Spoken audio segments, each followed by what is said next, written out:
To say Ethan was the smartest 12-year-old I'd ever met would be an understatement. According to his school records, his first stroke of genius hit him around the time he was in second grade, when he multiplied 3-digit numbers in his head, while the other kids were just learning to add using their fingers. He has always been fascinated by mathematics, particularly probability, which wasn't even covered in the syllabus yet. His teacher immediately requested Ethan's parents to consider him skipping a few grades, maybe even take a few tests to see if he was a genius. The Joneses were against that idea completely. They just thought it would be too much work in their already hectic life. However, the absolute lack of attention, of love from Ethan's parents isn't the reason why he is in my office every day at 4 p.m. sharply. Frankly, I don't think that bothers them. He's not all too popular in school either, considering no kids want to be friends with a know-it-all that could predict the outcome of Monopoly with the help of some probability. That's not what we're addressing here either. Ethan has been sent to me because he was the only one present at the crime scene when his 19-year-old babysitter Kristen was brutally murdered by the serial killer who had escaped from a jail a couple weeks ago and was on a killing spree. Well, he wasn't exactly a witness because while Kristen's head was being badgered with a hammer, Ethan was too busy counting the tiles on the bathroom floor. It was unfortunate, really, but fate would have it that Kristen met the pattern of this rogue killer's previous victims. The Joneses returned home to a bloody corpse in the middle of their living room, and their young boy seated on a chair in the dining hall, playing on his iPad. It was Mrs. Jones that believed her son required a psychologist, given God knows what he might have witnessed that evening. She wanted to ensure he was still normal. My sessions with Ethan haven't really been all that fruitful. I tried to keep the conversation going many times, but all I'd get in return were a few shrugs and maybe a half-hearted yeah now and then. Today, however, I decided to dive right in and talk about that gruesome evening. It was a dark time for the entire town, you know, I spoke. The police didn't see it coming. Nobody did. What were the chances? I did. A voice. A sentence. That was a breakthrough for me. What's that? I had seen the man come to our house and stare every evening for a week. Ethan spoke. Who? I pressed. The bad man who killed Kristen. I would see him from the bedroom window. I knew the police were looking. I saw the news and I knew he was going to do something bad. I also knew he would have done it on a Tuesday or a Wednesday, because that's when Mom and Dad don't come home for a long time. Ethan continued. The chances were 2 out of 7. I felt a chill go down my spine. It was peculiar to see a child talk about such an event with not even a hint of remorse. Why? I began. Why didn't you say anything? You could have saved her life. Kristen never liked when I spoke about math. She called it weird, Ethan replied. Besides, I wanted to see if I was right.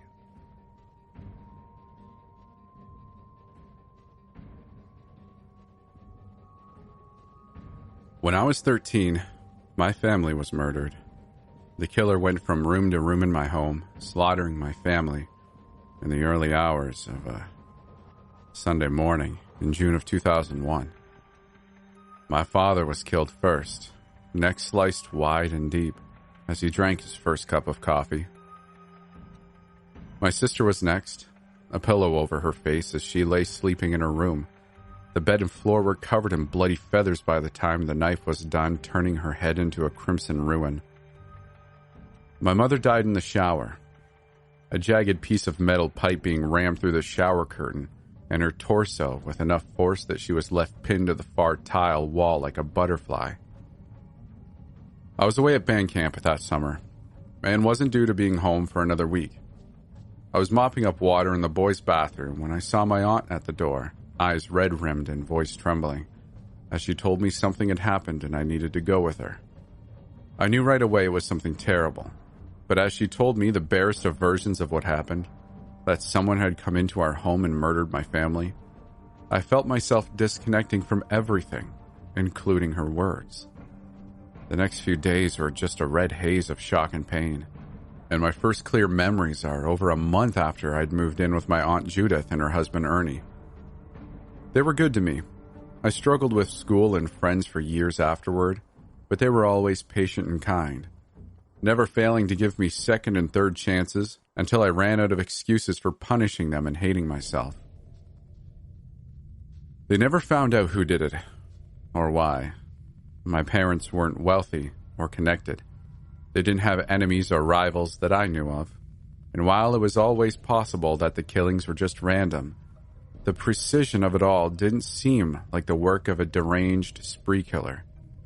In high school, I'd spent years cultivating the theory that it was a local serial killer, but that was mainly fueled by depression and bad internet research. I wanted to catch the killer, but even more than that, I wanted to understand why it had happened. Maybe they'd never give an answer, but if I could at least put a face and a name to the person that killed my life, it'd be a start. But that never came. I wound up going to an art school for college, and between work, classes, and all the trappings that come with becoming an adult, my obsession began to fade. I'm ashamed to say it, but there are days now where I don't even think about the family that was taken from me. I work at an animation studio in the restoration department.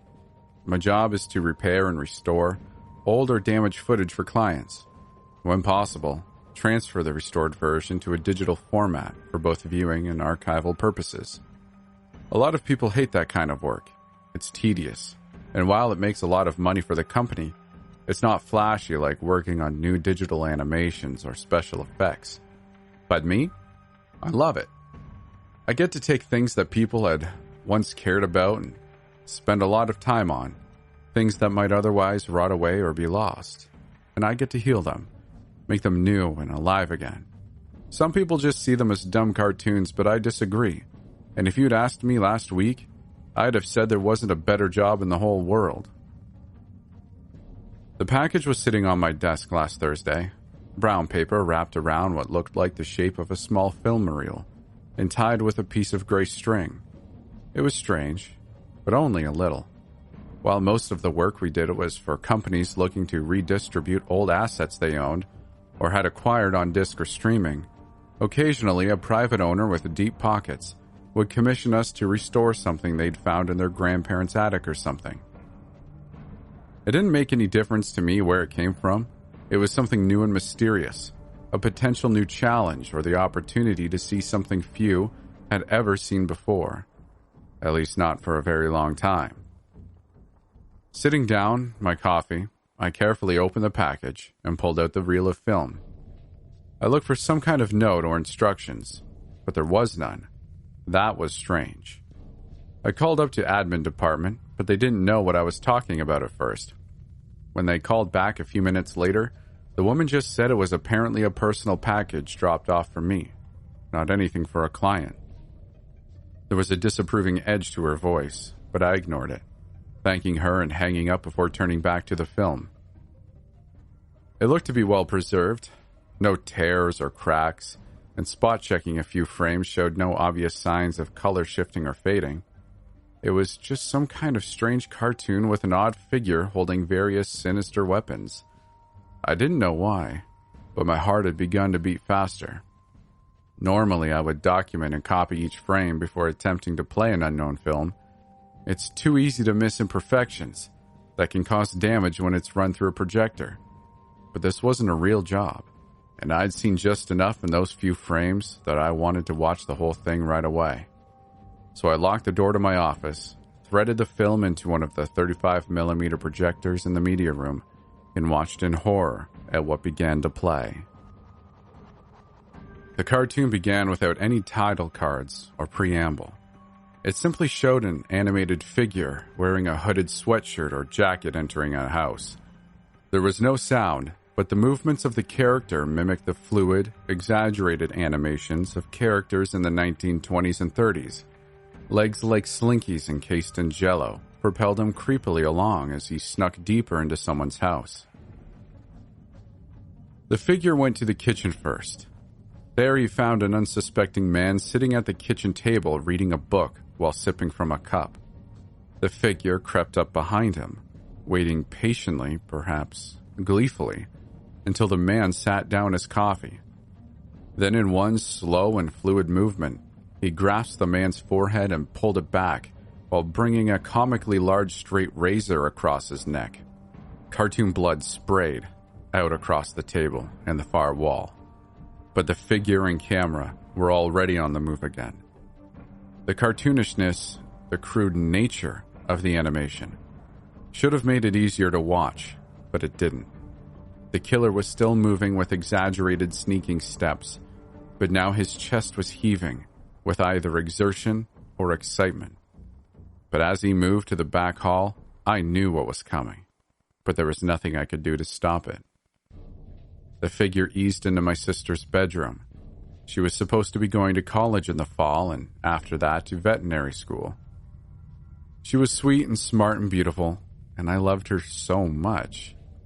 But on the film, the girl's body was spasming as the killer stabbed the pillow he'd pressed over her face again and again. When he was done, he moved on to the master bedroom and the bathroom beyond. Blue clouds of steam boiled out from behind the shakily twitching shower curtain as the figure gestured toward the camera, as though telling the audience to wait a moment or keep quiet so they didn't alert his prey. Partially unzipping his sweatshirt, he produced a long piece of pipe with a sinister edge on the end. In real life, hiding something so large would have been impossible, but in the cartoon logic of the film, I barely registered it before all thought was driven from me, as he drove the pipe through the curtain and into my mother. Drawn lines of blood shot out across the wall and down into the tub, while his small, pale hand twitched pitifully from beyond the edge of the curtain. I was gripping my knee so hard my hands ached, but I couldn't look away. When the screen went blank, I let out a held breath, thinking it was finally over. My mind started racing. Who would have sent it to me? The killer? After all this time? Someone else? Someone playing a sick prank by taking what happened to my family and turning it into a cartoon? Neither seemed to make much sense, but I needed to. The film flared back to life. It was in a darkened room that had been drawn with more care and detail than the scenes that had preceded it. In the center of the frame was a pool of moonlight from a nearby window, and in that glow, a cartoon boy slept a troubled sleep. It was clear from the flowered comforter and the ornate porcelain lamps on the bedside tables that this wasn't a little boy's room. It was a guest room, meant more for decoration than company, and it had been hastily prepared in the face of some unexpected calamity. I recognized that room.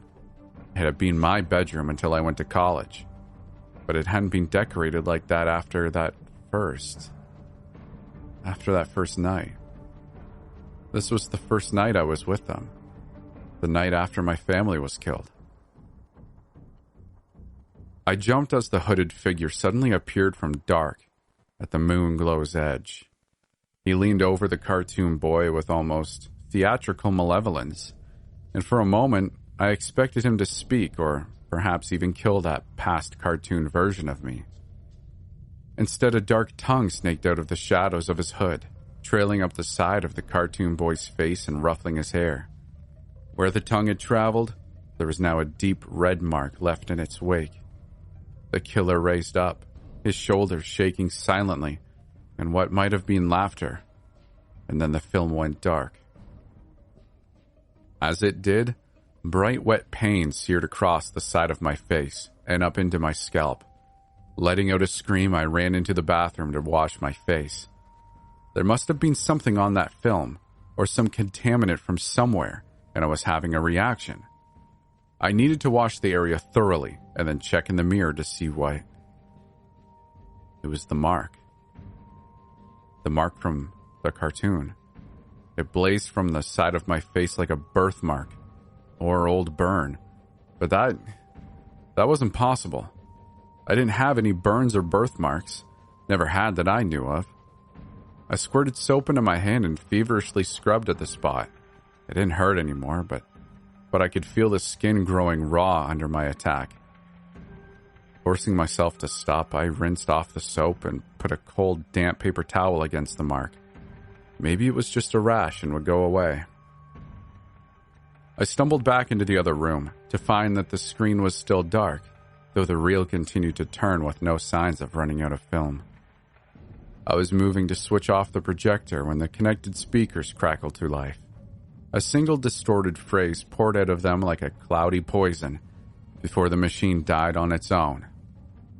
Be seeing you.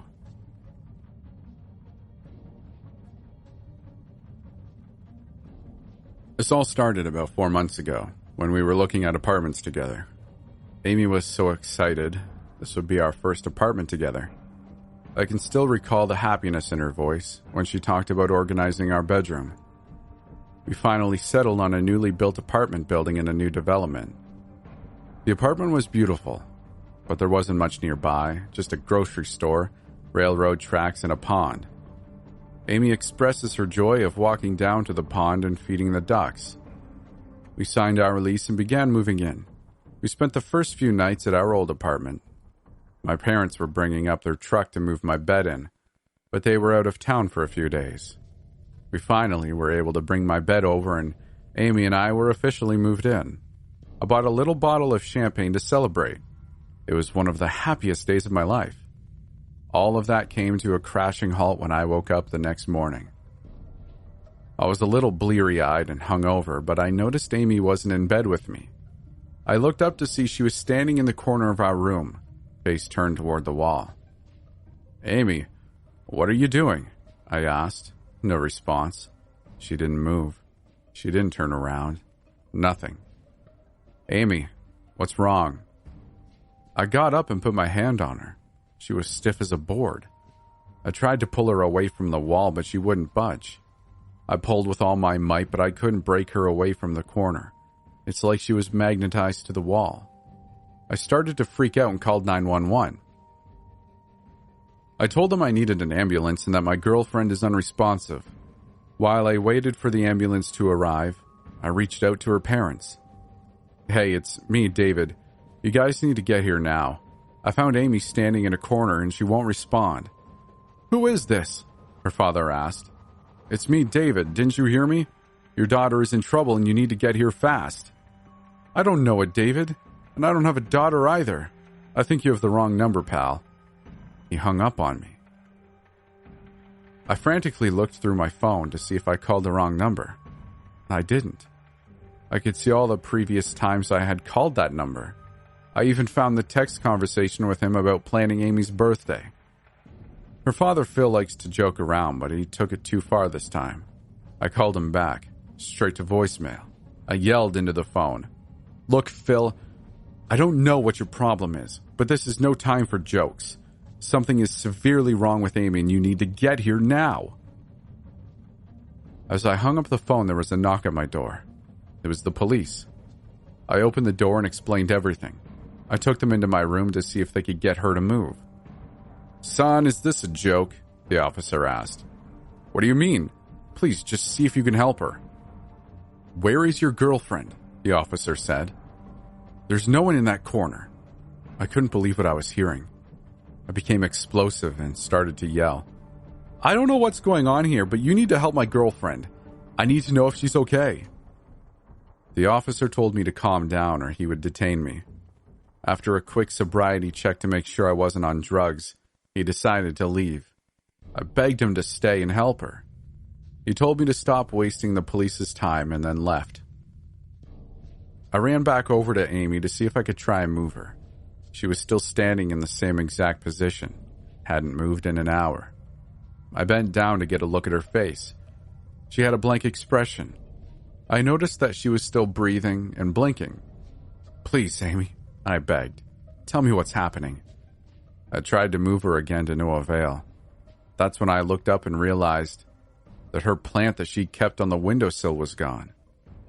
When I looked around the room, I noticed everything that she owned was gone. I ran into our closet. All of her clothes had just disappeared. I frantically ran all over the apartment. Nothing. Everything she owned, that we spent days moving into this place, have just magically vanished. Even her car was gone. I decided to contact the property office to see if they caught anything that happened to her car on camera. When I explained the situation, they told me that I rented the apartment by myself. What? No, I didn't, I cried. You guys saw Amy and I sign the lease. Can you please just look through the parking lot footage from last night? The guy said he would, but assured me that my signature was the only one on my lease agreement. I went to find my copy, and sure enough, all her signatures and initials had disappeared from the paperwork. I felt like I was going to vomit. My head was spinning with a million questions. I spent the next few hours trying to get Amy to budge from that corner. I eventually gave up and cried myself to sleep. When I woke up the next morning, my situation hadn't changed. She was still standing in that corner. Hasn't changed position since I first saw her. I tried to move her again, but she was like a rock. I noticed she was still blinking and breathing, so I tried to communicate. Amy, if you can hear me, blink twice. Nothing. I decided to ask again. Amy, if you know what is going on, blink twice. Again, nothing happened. She didn't really seem to be blinking in a pattern or anything, just blinking sort of normally. I felt like I was losing my mind. I had no answers to why this was going on. I spent the day trying to contact other friends and family. Everyone had pretty much the same response. They all claimed they didn't know her and had no recollection of who I was. She was an honor student in high school and always made the honor roll. I tried searching the internet for any school records, and nothing. It was like Amy had vanished off the face of the earth. Yet, she was still back at our apartment. I spent the next few days searching the internet trying to find any information on Amy, and I never found any. Weeks started to go by.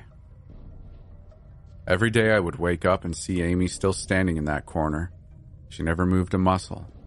Every day I would try and move her, and I never could. I became desperate for answers. I started going on religious, paranormal forums. I would ask anybody and everybody if they have ever seen or heard of anything like this. I went to forums on Christianity, Judaism, Islam, Hinduism, pagan, paranormal investigator, even magicians. I asked everyone I could. Nobody had any answers. Nobody had ever experienced or heard about anything like what was happening to me. Eventually, I just gave up. It's been 4 months since this happened. I've gotten used to it. I try to spend as little time as possible in the bedroom. I really only go in there to sleep or get dressed. I feel so heartbroken, like I've lost Amy. Yet every night I see her just standing there. Still hasn't moved one bit in 4 months. Still just blinking, still just breathing. I could just sleep on the couch, but I like listening to her breathing when I'm trying to sleep. Hearing her breathe is soothing to me. I see her every day, but I feel like I've lost her. This apartment is so quiet without her. I miss her voice, her smile. I miss the arguments, and most of all, her bubbly personality.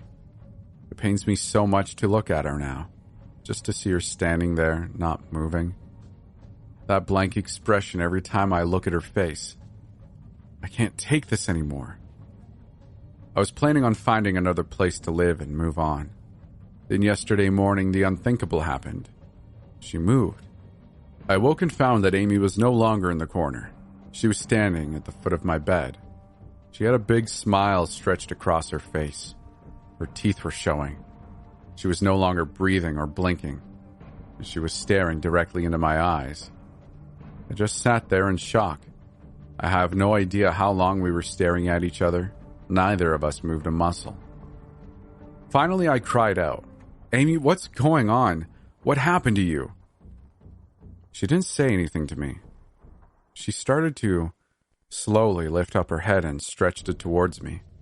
It was as if time stood still. She never broke eye contact. I yelled out, "What are you doing, Amy?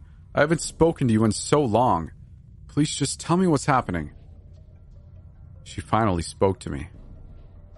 "David, it's time for you to come join me. Take my hand, David. Come with me." I haven't heard her voice in so long I broke down. I jumped out of bed and grabbed her face. "Please, Amy, I beg you, just tell me what's happening. What has been going on with you?" She never spoke another word after that. She just stood there smiling with her hands stretched out. She never broke eye contact with me. I decided that I can't stay here anymore. I packed and was ready to leave. I had made a reservation for a hotel and I was going to stay with my parents until I could find a new place. As much as it pains me, I needed to move on. Whatever this thing is in my bedroom isn't Amy. As I was packing my bags, I looked over at Amy and she had a tear running down her face. She still hadn't moved much since this morning, still smiling and still sticking her hand out. Amy and I had been through so much together. She was the love of my life. It was like my heart was being ripped out from the thought of leaving her here. I decided to cancel my hotel reservation and spend one last night with her before going to my parents'. As I laid in bed, I had this incredibly uneasy feeling. She wasn't breathing this time. Every time I looked up, all I could see was her standing there, still smiling, staring right at me. I didn't sleep well that night. When I woke up, I had received dozens of texts and phone calls. All of them were from unknown numbers. Every text I read was apparently sent by Amy. They were all urging me to come join her. All I have to do is grab her hand. I'm starting to listen to the voicemails. It was Amy's voice. She was crying. "David, please. I need you to come with me. Please, I need you to grab my hand." Every single voicemail was the same. I looked back at Amy. She still had her hand out. I miss her so much. I would like nothing more than to see her again. I've already sent goodbye texts to my family and friends. A lot of them are trying to call me right now, but I'm not answering. As I'm writing, I noticed Amy's eyes have started to bleed, and her smile has become a lot more twisted. I hope I'm making the right decision here.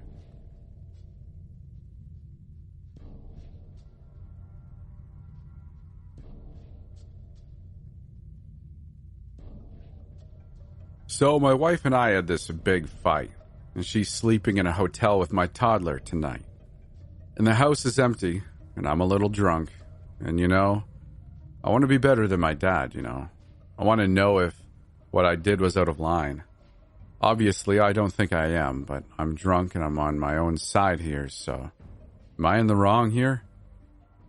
I'm an employee of a famous hot dog brand. You know the jingle and the dancing wiener with the wink at the end? That one. With the COVID-19 crisis, work has been really slammed. So many of the guys have been out with the virus or they're having to stay home with their kids or whatever. We've been getting all this OT and that was great for a little bit, but after 3 months of 12 and 16-hour days, sometimes 6 days a week, sometimes without a break, it wears you down. I've never been so tired in my life. I was at work and my wife was blowing up my phone. It was our kid's birthday party and she was wearing me out over the hot dogs. I live with them all day at work and she wanted me to get some from the company store for the birthday party. And since I had been too tired, I had forgotten earlier in the week. I'm only human, She's making sure I'm going to get them. I get it. She's nervous and she wants to make sure we can feed all of our guests and their kids and all that. I get it. I do. But I was at work. I was exhausted, and she'd been after me about these hot dogs all week. I'd been on shift since 4 a.m., and it was near the end. I was on the mixers that day, adding seasonings to the ground-up meat mixture and monitoring the water corn syrup mix. The mixers are these really powerful screw kind of looking things that stir a couple 100 pounds of densely packed chicken, cow, and pig trimmings. You add water and some corn syrup too, until it's a thick paste. I was adding corn syrup when the alarms blared. Something had set off the quality control shutdown. My mixer wound to a halt, the water shutting off. I was glad, honestly. And we were close to quitting time. I'd been dumping starch and bags of salt and seasonings into a pair of whirring grinding blades all day. I pulled off my PPE and ran a hand through my sweaty hair. It was stupid long. I hadn't been to the barber in forever. The alarm was still pulsing off and on. I looked around for the first time and, damn, I don't remember. I'd been at work so much I felt like I was a robot, just a part of the machinery. I don't know why they hadn't automated my part of the process yet. I was looking around for Benji. He was an old fella, almost retirement age. He was one of the few other people who needed the money or didn't have anyone to worry about or whatever. So he was still at work, despite all the corona crap. I didn't see him at his station. He probably went to go see what was going on with the QC alarm, too. I walked through the plant, following the pipes and alarm sound, until I got to the other side of the emulsifier. The mix looked off. That I could tell right away. It smelled a little weird too. Fresher almost. The mix, usually a pale, silly putty peach color, was warmer. Redder. I saw my supervisor on the line, standing next to the machine that filled the skins with the emulsified mixture. His name was Jay. "What's up?" I asked. "You seen this crap?" he said, waving his hand at the mix. "Yeah, it looks weird," I said. He looked at me like I was crazy or sick or something. "It looks like long pork hot dogs is what it looks like. You seen Benji?" Something about Jay's tone got me on edge. "Why? What's up?" Jay shook his head. "He fell into this damn mixer is what? You're looking at people dog mix."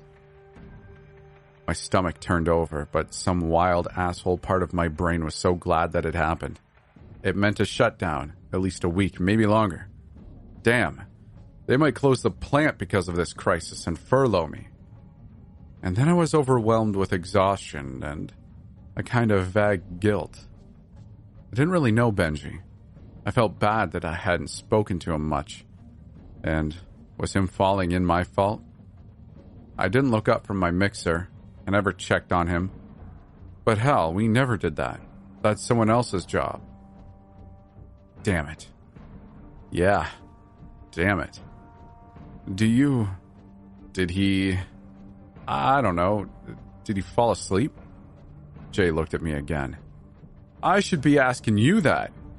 Go home. You're done for the day. Hell, we all are, said Jay. His work radio crackled and he answered. I didn't hear what the other person on the radio said. Go home. Damn, the hot dogs. The oven where the hot dogs are smoked and moved down the line to packaging paralleled the route I took to get out of the building. It was hard not to look at the dangling meats and wonder which part had Benji's teeth, which part was his tongue. Could you open one up and find a finger from his glove? My phone buzzed in my pocket. I looked. Did you get the hot dogs? I lost it. It was too much. I'd been working here forever, and a coworker just got chewed up and turned into damn frankfurters. I got down to packaging. A friend of mine, Zach, was working in packaging. He was cutting dogs off the hangers and throwing them into a garbage can marked with a biohazard sign. You gotta clean the whole line off? Yeah, said Zach. It sucks, but double time. I guess it's worth it. I looked at the packaged hot dogs. You know, if these are any good? Zach looked at me from the side while he got the dogs down. You serious? They're just going to toss it all out, even if they don't have anything wrong with them, I said. I need a case for a party. Zach kept his eyes on the dangling hot dogs. Do whatever, man. It's all just crap this year anyway. I walked to the end of the line and got a case worth of packaged hot dogs. They didn't look like they had that off color the dogs up the line had. I was ready to go home. I cooked them up and they didn't smell off. They didn't taste any different. My heart was in my throat the whole cookout, but no one screamed and pulled a fingernail out of their hot dog or anything. It was probably fine, right? My wife found out when my friend's wife called over to talk about furlough and meal planning. So that's when she started screaming at me like a crazy person and took our kid and left. There's the story. I think she overreacted.